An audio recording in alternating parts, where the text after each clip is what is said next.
وبركاته.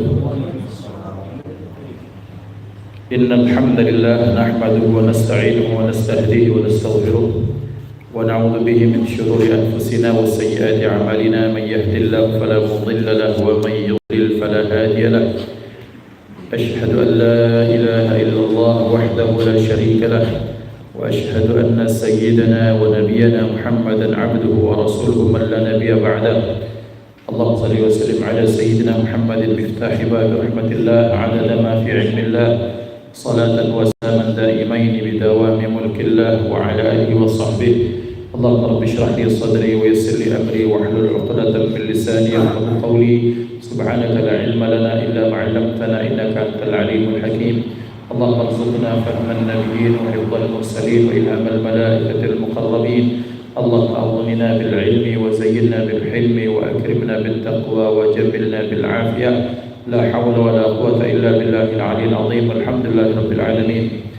نوينا التعلم والتعليم والتذكر والتذكير والنفع والانتفاع والإفادة والاستفادة والحث على التمسك بكتاب الله تعالى وسنة رسوله والدعاء إلى الهدى والدلالة على الخير ابتغاء وجه الله ومرضاته وقربه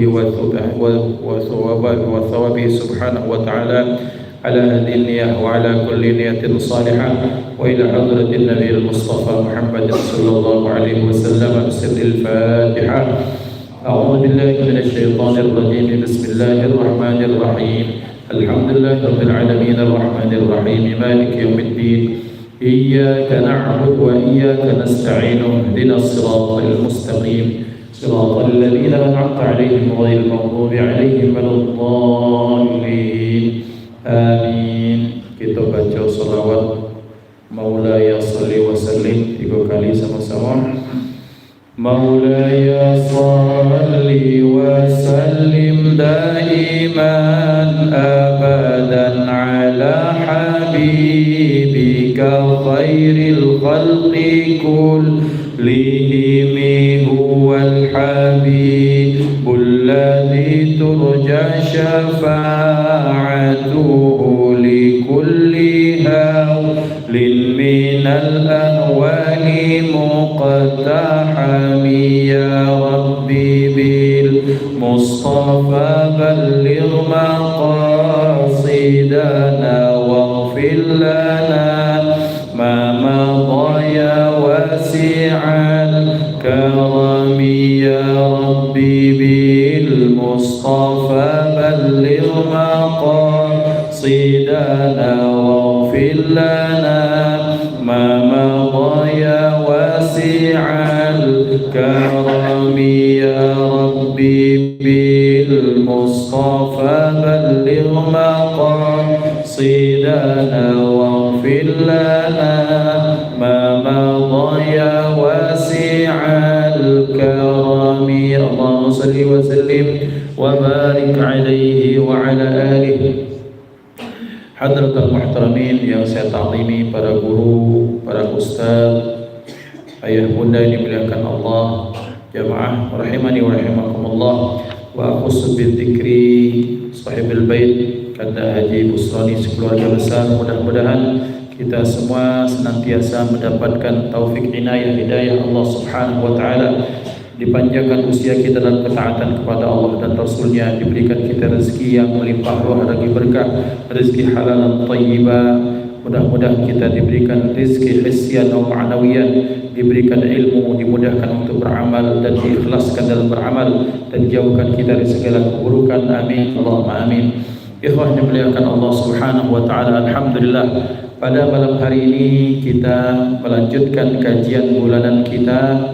InsyaAllah malam hari ini masih dalam suasana Rabiul Awal, masih dalam suasana Maulid, maka kita akan membaca sirah, membaca peri kehidupan baginda Nabi Muhammad sallallahu alaihi wa alihi wasallam. Berharap bahwa karakter beliau, bahwa beliau itu hadir dalam diri kita. Hadir dalam artian akhlak beliau, karakter beliau, ajaran beliau, kemudian segala nasihat-nasihat beliau bisa kita laksanakan. Insyaallah mudah-mudahan kita termasuk orang yang kemudian menjalankan sunnahnya, dan kita termasuk dalam golongan yang mencintai beliau dan dicintai oleh beliau. Amin Allahumma amin.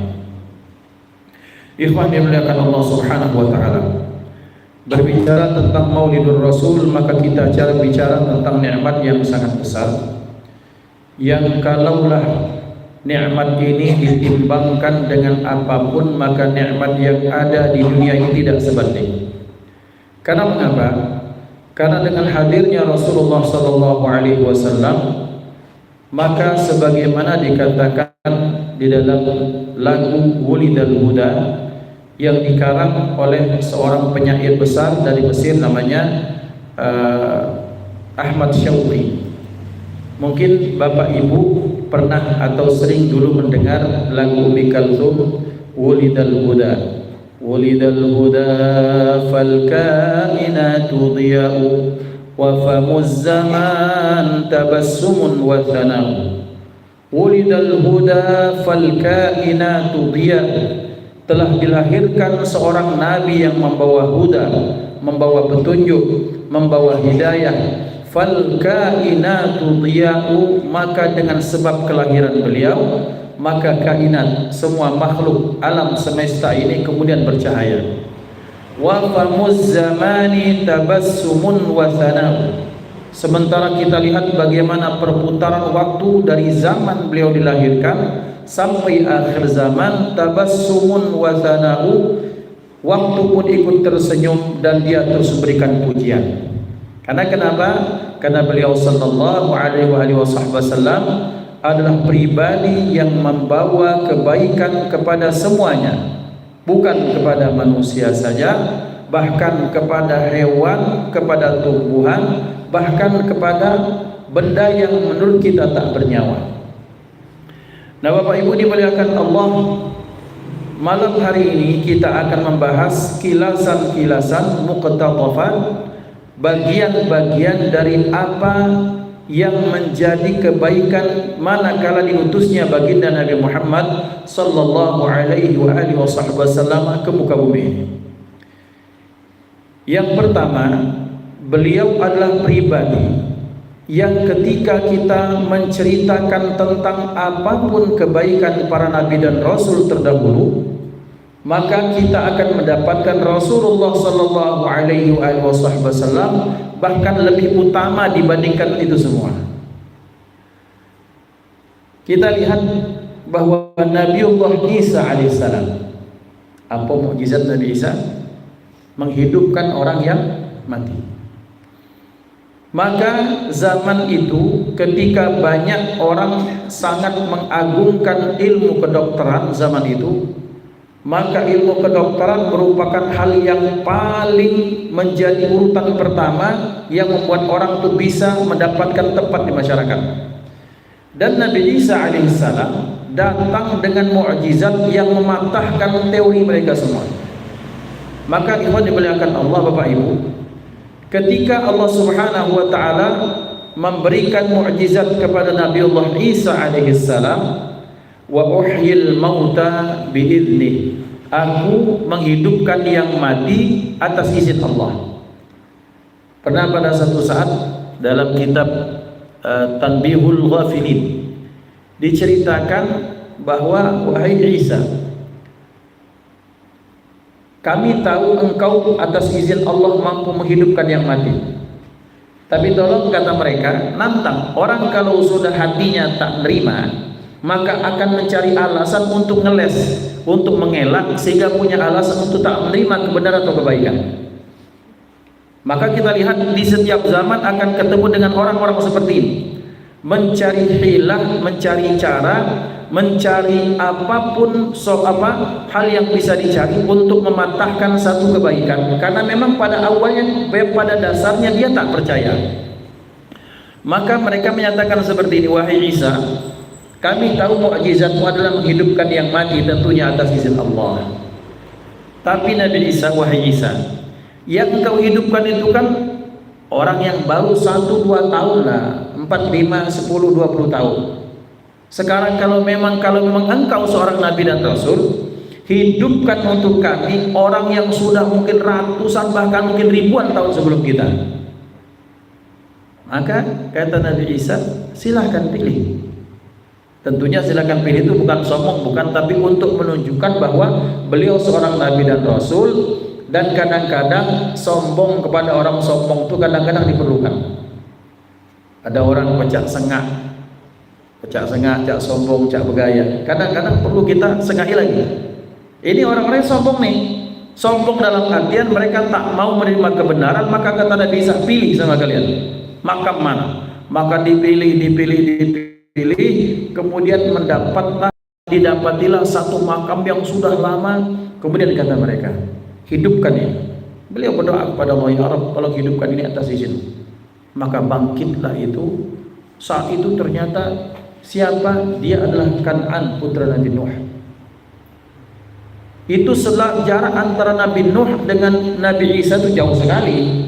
Kan Nabi Nuh itu jauh di atas Nabi Adam kan. Mungkin kita bisa googling nanti berapa ribu tahun jaraknya. Sementara perbandingan saja antara Nabi Ibrahim dengan baginda Nabi Muhammad SAW itu sekitar 2600-an tahun kira-kira. Berarti Nabi Nuh jauh sebelum itu. Maka sementara jarak Nabi Muhammad dengan Nabi Isa sekitar 5-600 tahun, 5 atau 6 abad saja. Maka Nabi Isa kepada Nabi Nuh pun seperti itu, jauh juga, ribuan tahun. Dipilihlah makam, dapat ternyata Kan'an bin Nuh. Maaf, bukan Kan'an tapi Sam bin Nuh, Sam anaknya Nuh. Maka ketika dibangkitkan dalam kondisi beruban, padahal dinyatakan bahwa dia ini seumur hidupnya tak pernah beruban. Tapi saking ternyata sakitnya rasa mati, sakaratul maut, maka ketika sakaratul maut itu dia belum berubah. Ketika mati, sisa dari sakit sakaratul maut itu membuat rambut yang ada pada dirinya itu berubah. Masya Allah, mudah-mudahan Allah sebagaimana kita doakan, Allahumma hawwin alaina fi sakaratil maut. Ya Rabb, maka hawwin alaina, tolong ringankan kami sakaratul maut, pada sakaratul maut. Dan insya Allah berdoa, maka dari sakaratul maut yang banyak itu pun sudah diringankan Allah berkah baginda Nabi Muhammad sallallahu alaihi wasallam. Nah, Bapak Ibu, ketika ditanya siapa engkau, maka dalam riwayat entah Sam atau Kan'an, intinya dia adalah putra Nabi Nuh. Jaraknya ribuan tahun. Lihat, ternyata Nabi Isa bisa menghidupkan yang mati. Oke. Sekarang apakah ada mukjizat Nabi Muhammad sallallahu alaihi wasallam beliau bisa menghidupkan yang mati? Ada. Apa? Dalam satu riwayat ada seseorang yang mereka itu kemudian ingin menjamu Rasulullah, suami istri. Kemudian tanpa sadar ternyata anaknya masuk belangong. Terbuslah kira-kira, tahu kena air yang panas, rojat mati. Sementara Nabi mau datang, maka oleh mereka ini anak disimpan dulu, ditaruh, kemudian itu ya dengan rasa sedih, tapi mau tak mau harus menerima Rasulullah. Maka kata Rasulullah, mana anak kalian? Ya Rasulullah, anak kami sudah meninggal. Maka beliau doa kepada Allah, ya Rabb, hidupkan itu anak, hidup, dalam satu riwayat. Tapi yang lebih pasti lagi, bagaimana dengan mukjizat Nabi Muhammad sallallahu alaihi wasallam, betapa banyak hati yang mati, jutaannya bahkan miliarannya itu mendapat hidayah gara-gara Nabi Muhammad sallallahu alaihi wasallam. Ini jauh daripada mukjizat dari Nabi Isa, bahwa beliau misalnya menyatakan menghidupkan yang mati. Nabi Muhammad dengan ajaran beliau, dengan Al-Qur'annya mampu menghidupkan yang mati. Betapa banyak ada orang yang kemudian tak menerima kebenaran, kemudian menerima kebenaran gara-gara ajaran baginda Nabi Muhammad sallallahu alaihi wasallam. Maka ikhwan dimuliakan Allah, pendek kata, apapun mukjizat yang Allah berikan kepada para nabi dan rasul, maka Nabiullah Muhammad sallallahu alaihi wasallam beliau diberikan Allah kebaikan yang lebih daripada itu. Wali Sulaimana ar-riha ghuduha syahrun wa rawahuha syahr. Nabi Sulaiman alaihi salam itu Allah berikan kuasa untuk menguasai angin, perjalanannya bisa sebulan, itu bolak-balik seperti itu. Nabi Isa mengendarai angin. Nabi Muhammad mengendarai apa? Yang jauh lebih cepat daripada angin, apa? Buruk. Bak dalam sekilatan mata memandang, maka itu sudah di ujung sana. Sudah mungkin di belasan juta kilometer itu. Karena mengendarai buruk. Ini angin, ini buruk. Kita tidak ada niat untuk merendahkan Nabi dan Rasul.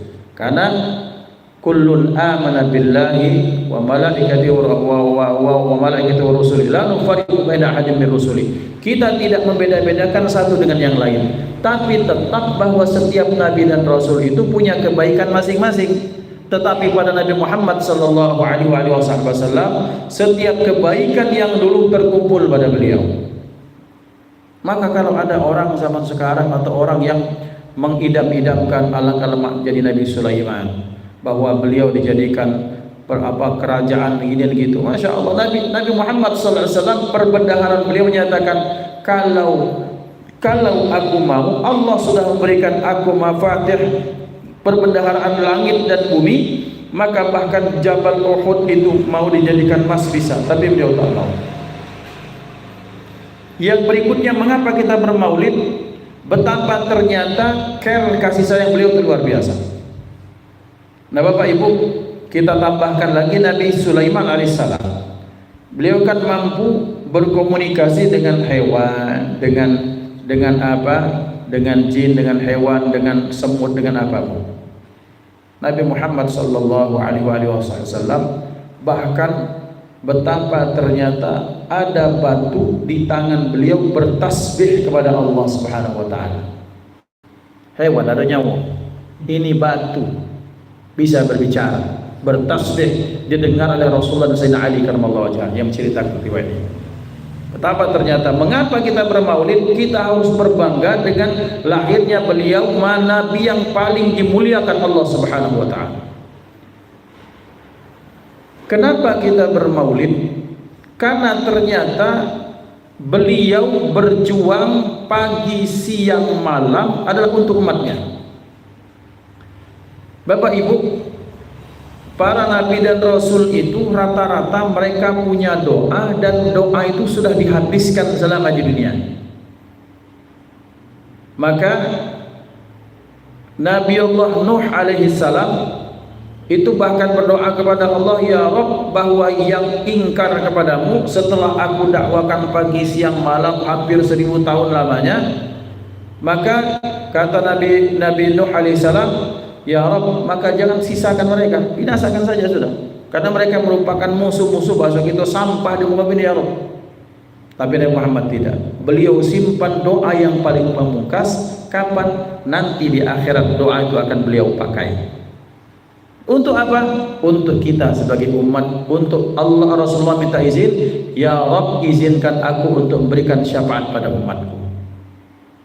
Pembelajarannya bahwa ternyata beliau sallallahu alaihi wasallam, kalau Nabi Ibrahim terkenal cerdasnya, ya Rabb, minta kepada penduduk Mekah yang tadi sudah dibacakan tadi, Rabbi ja'al hadza baladan amina, ya Rabb, jadikan negeri ini negeri Mekah negeri yang aman. Warzuq ahlahu minas samarat man amana minhum billahi wal yawmil akhir.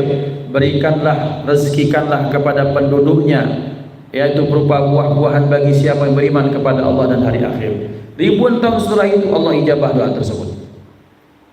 Tapi Nabi Muhammad sallallahu alaihi wasallam itu kemudian menyatakan bahwa doanya beliau simpan dan juga justru akan dipakai ketika di akhirat kelak untuk memberikan syafaat kepada umatnya.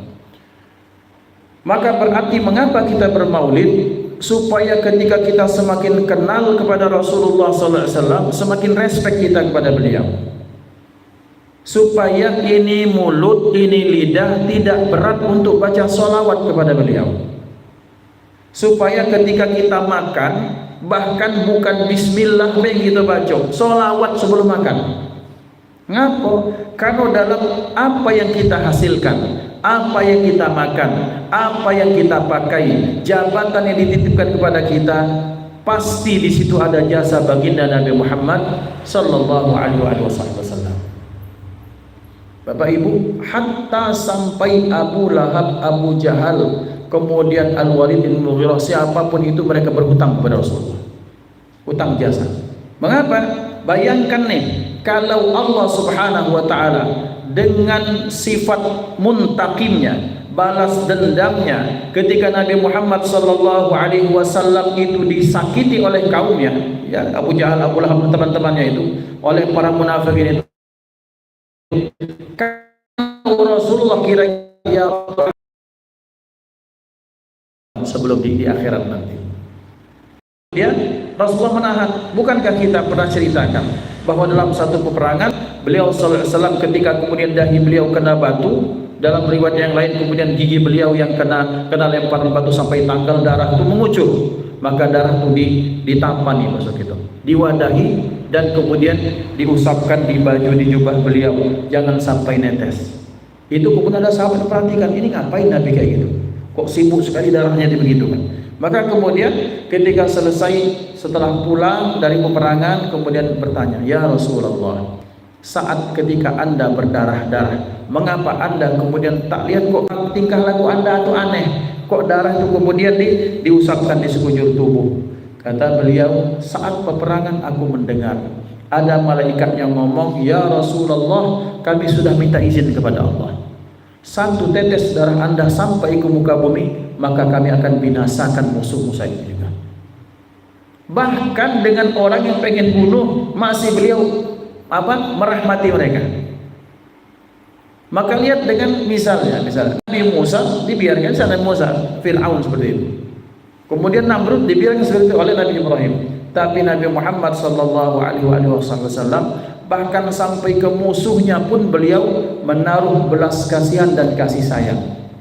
Tapi yang dikasih sayangi tidak tahu diri, sehingga kemudian terjadilah apa yang terjadi. Maka lihat beliau sallallahu alaihi wasallam, kalau beliau inginkan maka ahlu Taif itu hancur habis, tinggal kenangan saja. Tapi buktinya sekarang Bapak Ibu yang umroh Mekah, Madinah, Jeddah plus Taif, karena kenapa? Di situ merupakan tempat dakwah Rasulullah, dan sekarang orang-orang Taif itu muslim semua. Berkah apa? Berkah Rasulullah menahan diri. Ketika malaikat penjaga gunung menyatakan, wahai Rasulullah, kami sudah diizinkan oleh Allah untuk membalikkan gunung ini, menjadikan aliyah safilah. Kami akan jadikan penduduk ini yang bawahnya itu jadi di atas, dicuprak itu ditimpa gunung. Tapi Rasulullah menyatakan, tidak usah. Aku berharap lahir dari tulang sulbi mereka, dari benih-benih mereka akan muncul keturunan beriman kepadaku. Maka beliau dalam satu pendapat berdoa, Allahumma hdi qaumi fa innahum la ya'lamun. Ya Rabb, berikan hidayah kepada kaumku karena mereka belum tahu saja. Kalau mereka tahu, maka mereka pasti akan beriman kepadaku. Beriman kepada Rasulullah sebagai seorang Rasul, bukan beriman kepada kepribadian beliau, keuntungan pribadi, tapi sebagai bagian utusan Allah yang akan menyelamatkan mereka dunia dan akhirat. Jadi mengapa kita bermaulid? Betapa ternyata kita sedikit-sedikit akan mengulas betapa banyaknya hutang kita kepada baginda Nabi Muhammad sallallahu alaihi wasallam. Bapak Ibu, kita ketika mau nikah, ya Rabb, ada 4 pilihan ini. Mana yang bagus? Minta pilihan, salat istikharah, berdoa kepada Allah, ya Rabb, jika menurutmu, in kunta ta'lamu anna hadzal amra khairul li fi dini wa dunya wa akhir wa ma'adi misalnya, maka faqdurhu li wa yassirhu li. Ya Rabb, jika hal ini adalah baik untuk agama, dunia dan akhirat, maka takdirkan untukku, mudahkan ya Rabb, ridha ya Rabb. Ternyata dari 4 nama itu muncul seko. Kenapa? Karena kita salat istikharah minta petunjuk kepada Allah. Dari mana kita baca sembahyang istikharah kalau bukan dari Rasulullah? Dari mana kita baca misalnya kalau membuat rumah, kalau membuat WC jangan sampai kena kiblat atau jangan sampai membelakangi, kalau bukan Rasulullah. Dari mana kita tahu baik dan buruk itu kalau bukan Rasulullah?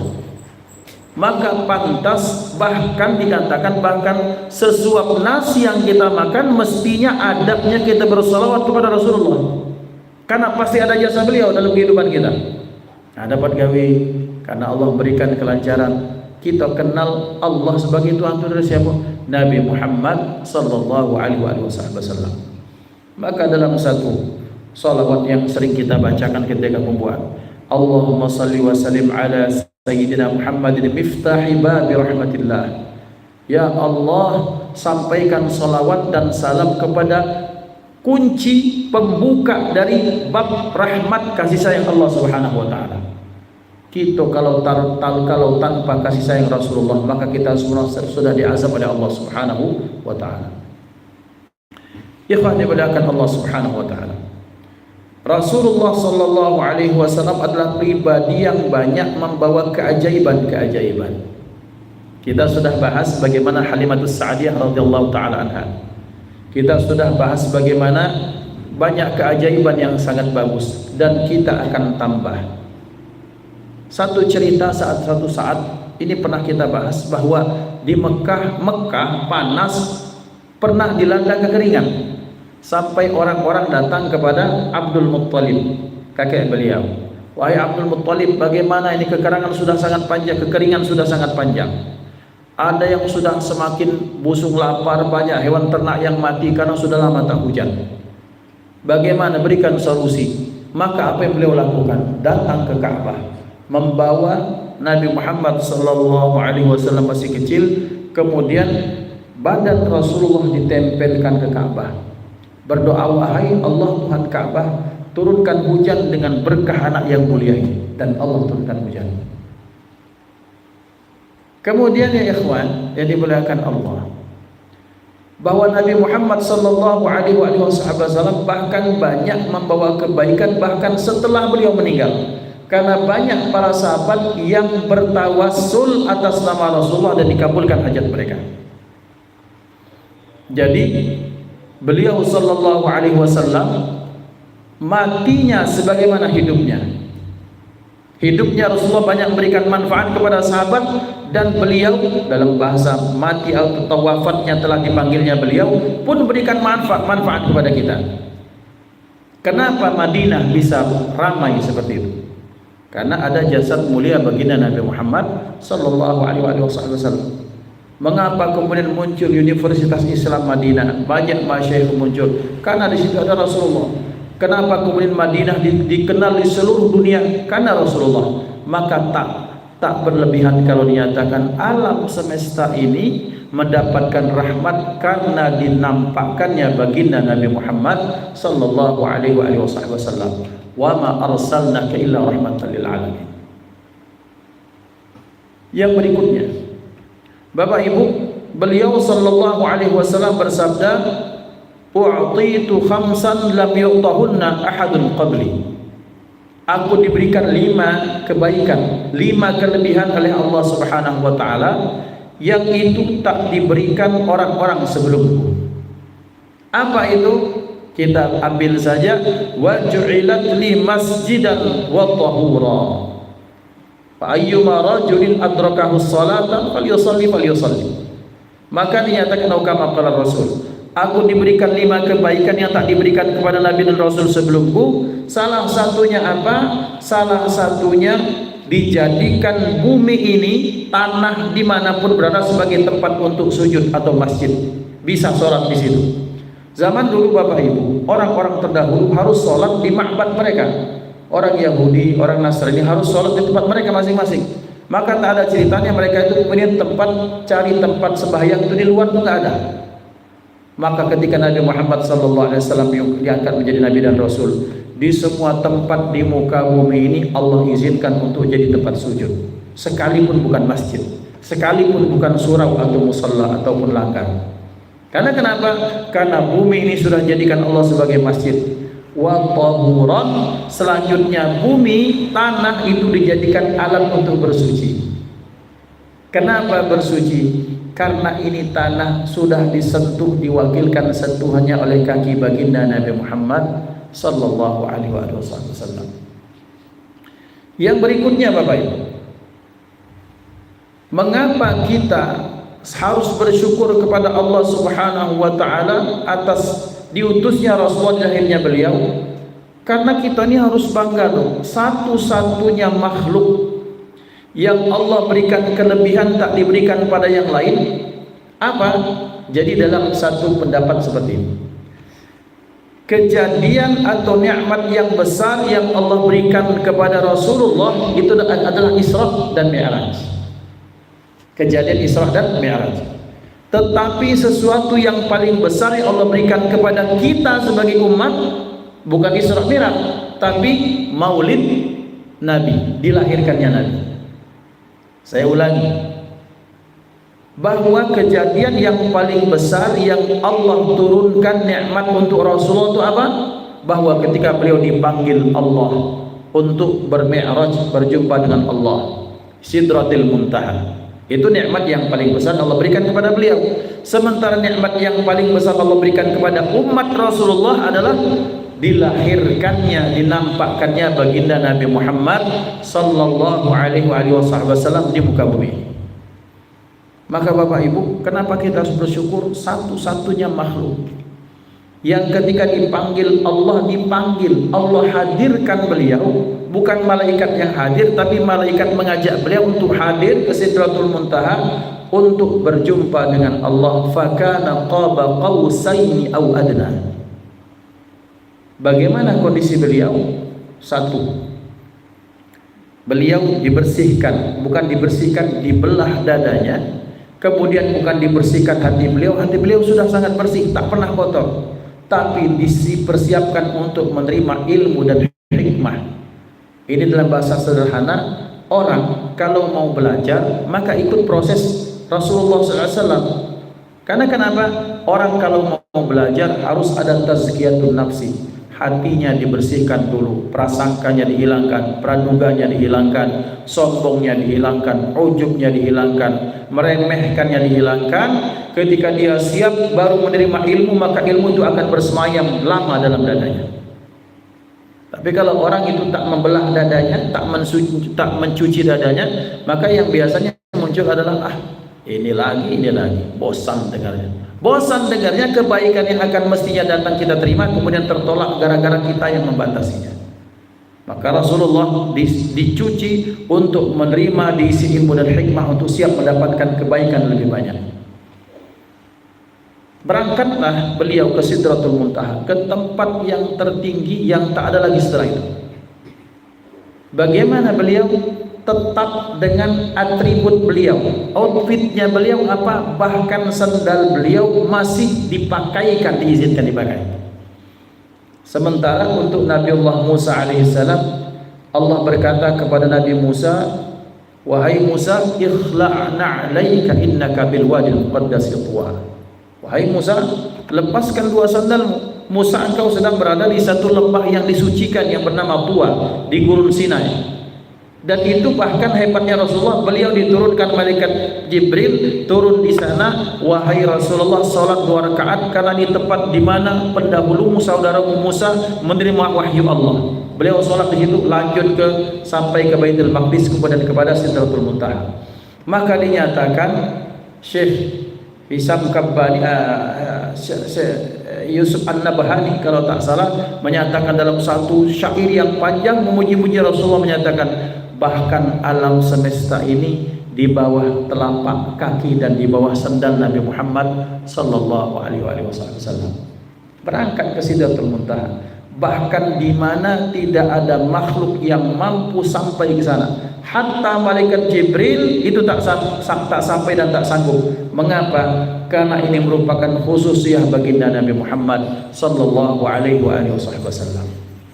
Maka Bapak Ibu dimuliakan Allah, betapa ternyata ketika kita semakin kenal, diingatkan lagi akan kebaikan-kebaikan, keistimewaan Rasulullah SAW, maka kita punya semangat untuk terus selanjutnya menjalankan sunnahnya, bersalawat kepadanya. Karena kenapa?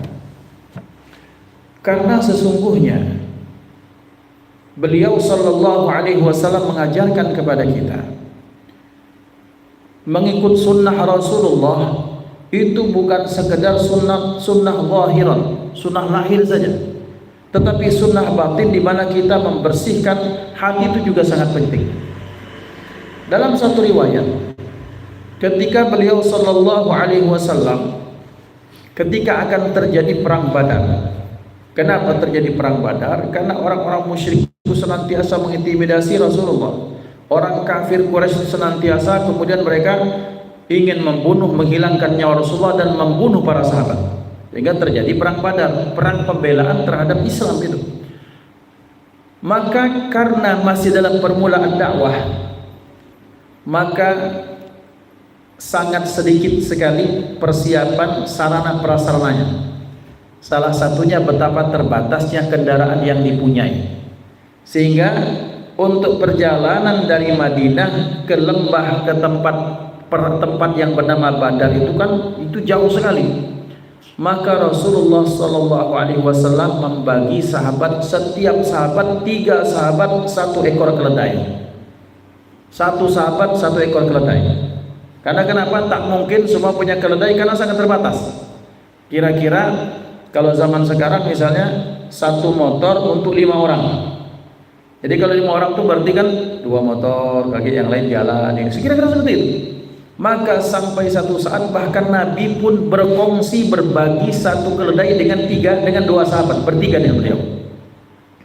Maka kemudian beliau menyatakan, maka diputuskan mari kita berjalan sampai ke Badar, kita bergantian, kata Nabi. Bergantian Pak, Nabi bergantian dengan sahabat. Kata sahabat, ya Rasulullah jangan seperti itu, tak pantas sekali. Kata beliau, tidak, ini aturannya, dan kalau itu aturan maka aku pun harus ikut aturan tersebut.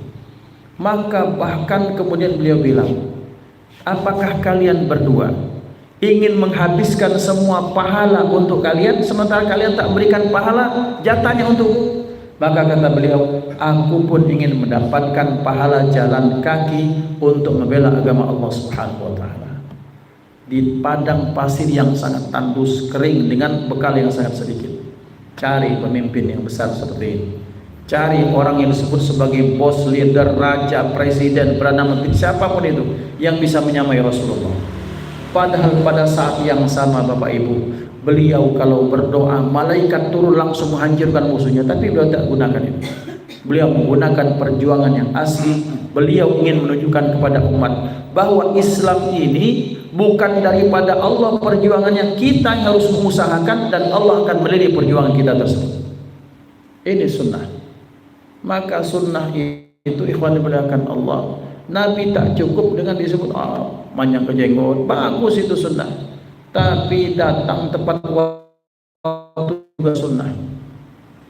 Nabi kemudian misalnya mengajarkan bagus, tapi buang sampah pada tempatnya juga sunnah. Nabi mengajarkan misalnya salat duha bagus, tapi kemudian berdisiplin dalam apapun itu juga sunnah. Maka bermaulid berarti menghidupkan Rasulullah sallallahu alaihi wasallam dalam diri kita. Maka sahabat ketika dibacakan ayat Al-Qur'an, a'udzubillahi minasyaitonirrajim. Wa ma kana Allahu liyu'adzibahum wa anta fihim wa ma kana Allahu mu'adzibahum wa hum yastaghfirun. Dan tiadalah Allah mengazab mereka, orang kafir Quraisy, musuh-musuh Islam itu, wa anta fihim, sementara engkau berada di tengah mereka wahai Muhammad. Maka Bapak Ibu, kita tak pernah dengar kejadian langka yang ada di Madinah. Misalnya gempa bumi, misalnya banjir bandang, misalnya kekeringan yang panjang, misalnya tak pernah, karena ada Rasulullah. Tetapi kemudian Allah lanjutkan, wa ma kana Allahu mu'adzibahum wa hum yastaghfirun, dan Allah tak akan mengazab kaum wahai Muhammad selama mereka terus istighfar kepada Allah. Nah Bapak Ibu, kemudian para ulama mengambil kesimpulan, salah satu upaya untuk tolak balak artinya menghindarkan keburukan-keburukan, salah satunya adalah dengan banyak-banyak istighfar kepada Allah. Yang kedua, bagaimana supaya Nabi Muhammad sallallahu alaihi wasallam hidup dalam diri kita. Bahwa dikatakan oleh para ulama, Nabi Muhammad secara jasad sudah berpisah jasad dengan ruh beliau. Tetapi ingat bahwa disebut dengan matinya Nabi, innallaha harramal arda ajsamal anbiya. Sesungguhnya Allah Subhanahu wa taala mengharamkan bagi bumi ini untuk memakan jasad para nabi dan rasul. Maka Rasulullah masih senantiasa hidup. Tapi bagaimana supaya Allah tak mengazab kita sementara Nabi sudah meninggal? Maka dikatakan ulama, siapa yang menghidupkan sunnah beliau, maka insya Allah Allah akan menghindarkan azab dari orang tersebut. Ikhwan dimuliakan Allah. Dan sunnah ini tidak akan berat kita laksanakan kalau kita kenal dengan siapa yang membawa sunnah tersebut. Bapak Ibu, kita sebagai anak, ngapo kau tuh pakai sepeda kereta angin? Aku ingat bakku dulu mau kereta angin, nah apa kereta angin ya? Pakai sepeda. Ngapa kau tuh datang ke situ tiap hari Kamis? Biasanya ayah kami dulu sering ke sini. Kenapa kau datang ke kiai misalnya ziarah ke misalnya ke Kiai Marogan? Kami bapak dulu ketika kecil sering bawa kami ke ziarah ke Kiai Marogan. Karena kenapa? Kenapa kita tak berat? Karena cinta kepada ayah kita. Maka kebiasaan ayah kita yang kita ingat maka kita laksanakan dengan baik karena kita cinta kepada beliau.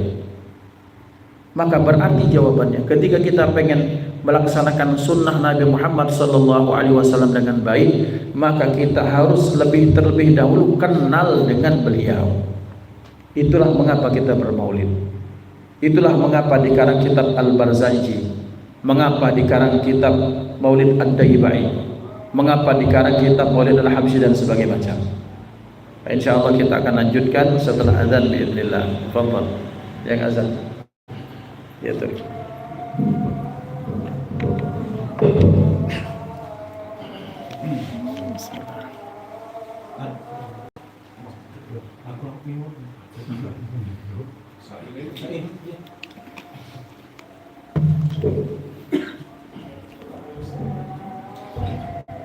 Terima kasih yang hadir.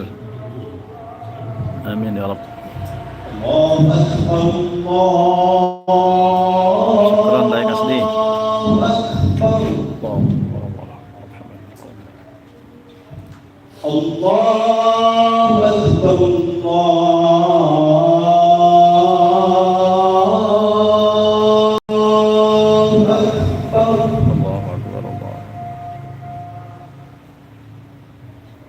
Asyhadu an la ilaha illallah.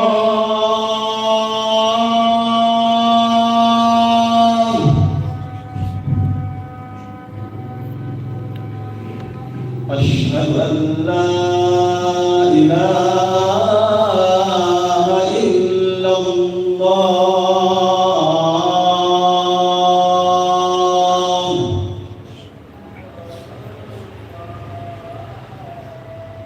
Asyhadu anna Muhammadar Rasulullah.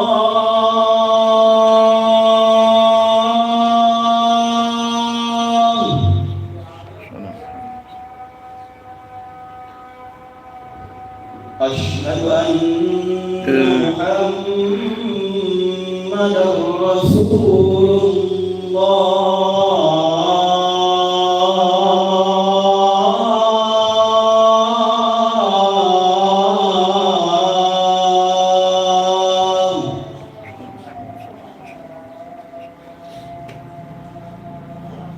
Hayya 'alas salah.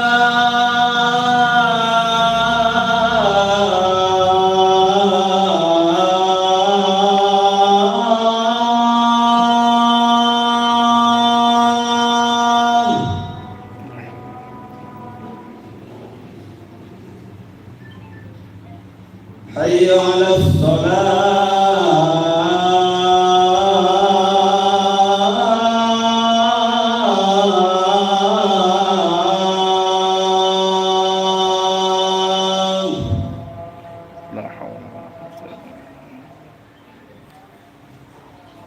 Hayya 'alal falah.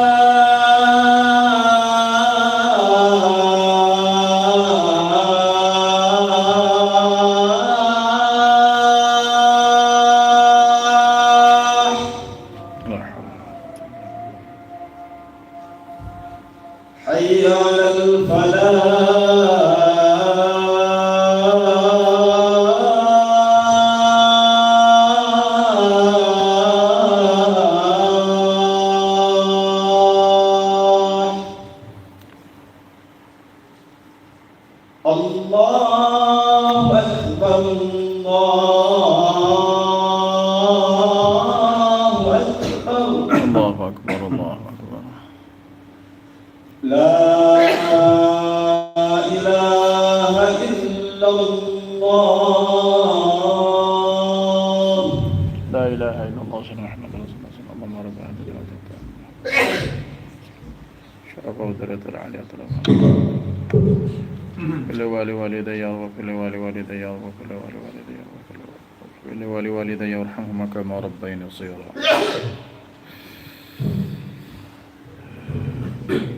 Alhamdulillah.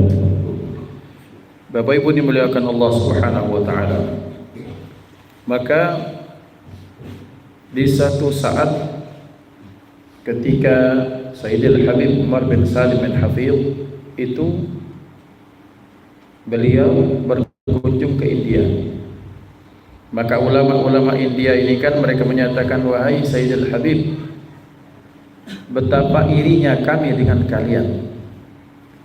Karena kalau ada kami uang bisa kami kumpulkan semuanya, kemudian kami kumpulkan uang, kami pengen menukar doa bahwa supaya Nabi Muhammad kan pernah Bapak Ibu, beliau berdoa, ya Rabb, berkahi Madinah kami, berkahi Syam kami, berkahi Yaman kami.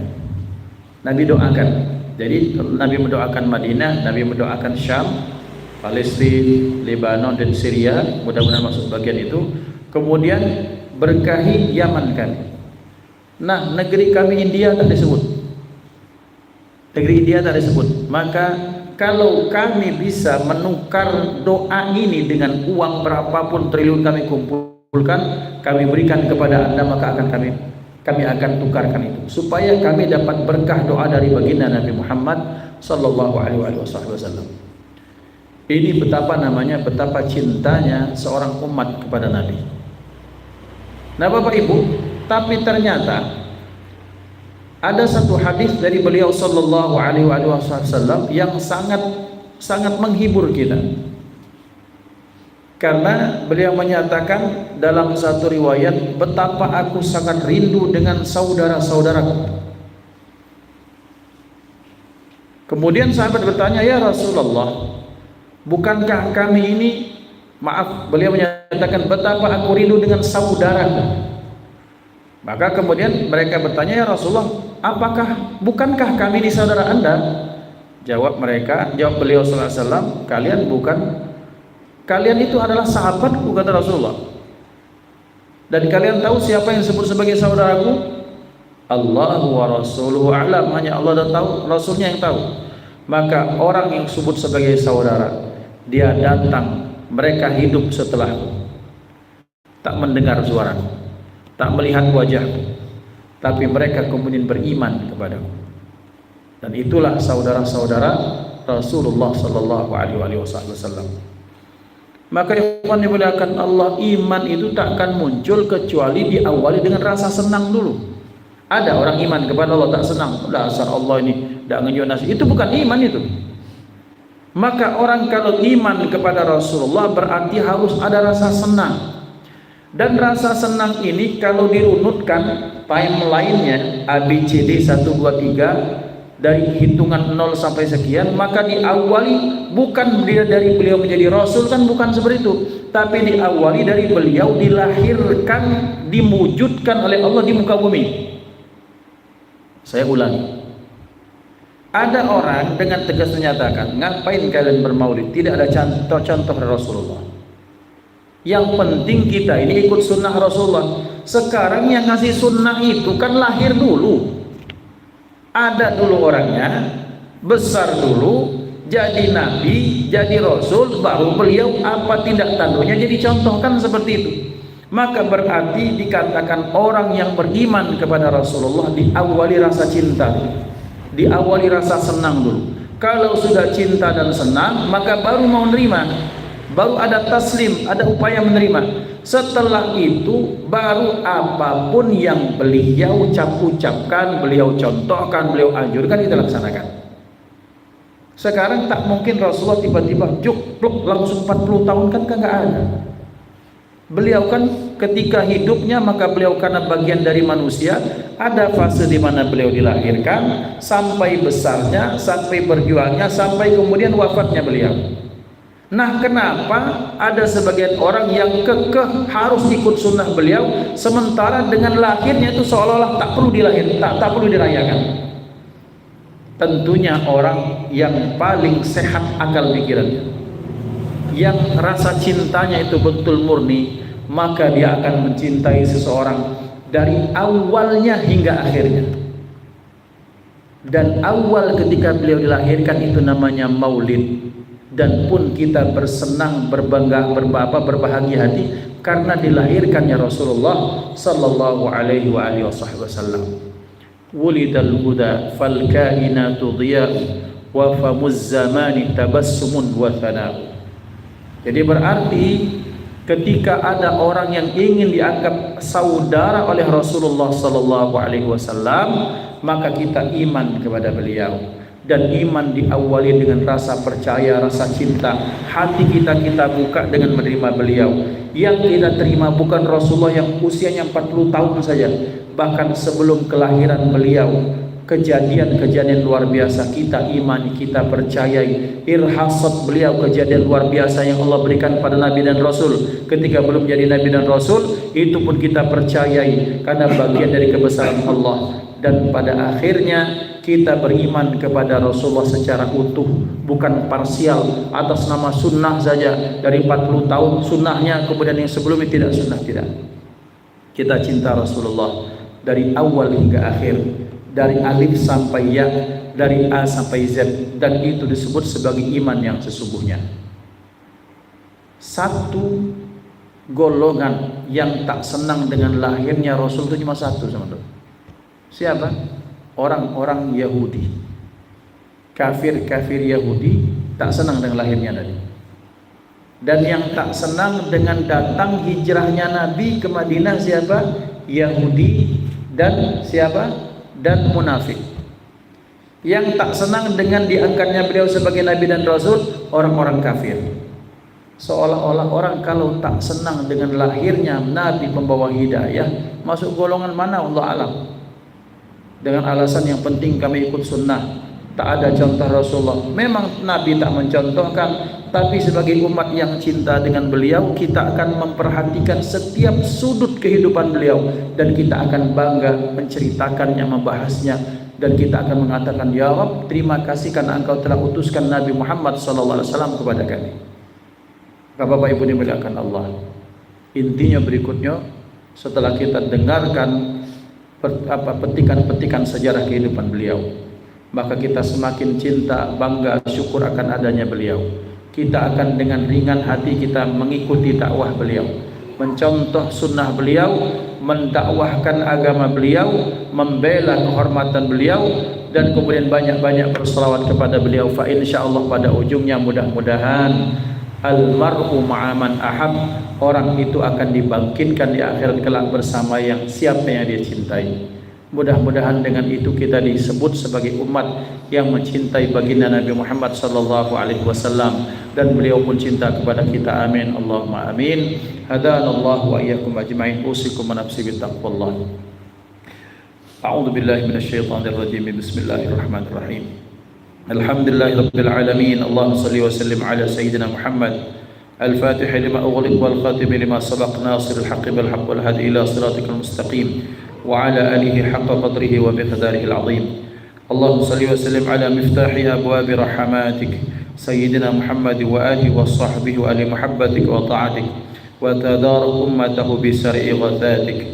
Allahumma ij'al jam'ana hadha jam'an marhuma wa tafarruqana min ba'dihi tafarruqan ma'suma wa la taj'al fina wa la minna wa la ma'ana syaqiyan wa la matrudan wa la mahruma. Allahumma ihdina bihudak waj'alna mimman yusari'u fi ridak wa la tuwallina waliyan siwak wa la taj'alna mukhalafa amraka wa 'asak wa hasbunallahu wa ni'mal wakil. Allahumma ij'alna wa ahlana wa auladana wa dhurriyyatina wa talamidana wa ashabana min ahli at-taqwa wa ahli al-ilmi wa ahli al-khairi wa ahli al-amal wa ahli al-Qur'an wa la taj'alna wa iyyahum min ahli asy-syarri wal jahli wal dhairi wal kasal wal khusran. Rabbana atina fid dunya hasanah fil akhirati hasanah wa qina adzabannar. Wa sallallahu ala sayyidina Muhammad wa ala alihi washabbihi wasallam. Walhamdulillahirabbil alamin. Taqabbalallahu minkum minna wa minkum taqabbal ya karim. Terima kasih, jazakumullah khair. Terima kasih kepada Kanda Haji Busroni, juga terima kasih kepada teman-teman kami ikut kajian secara online. Usikum menafsi bitaqwallah. Kita tutup dengan hamdalah. Alhamdulillahirabbil alamin. Wassalamualaikum warahmatullahi wabarakatuh. Salat Isya bismillah.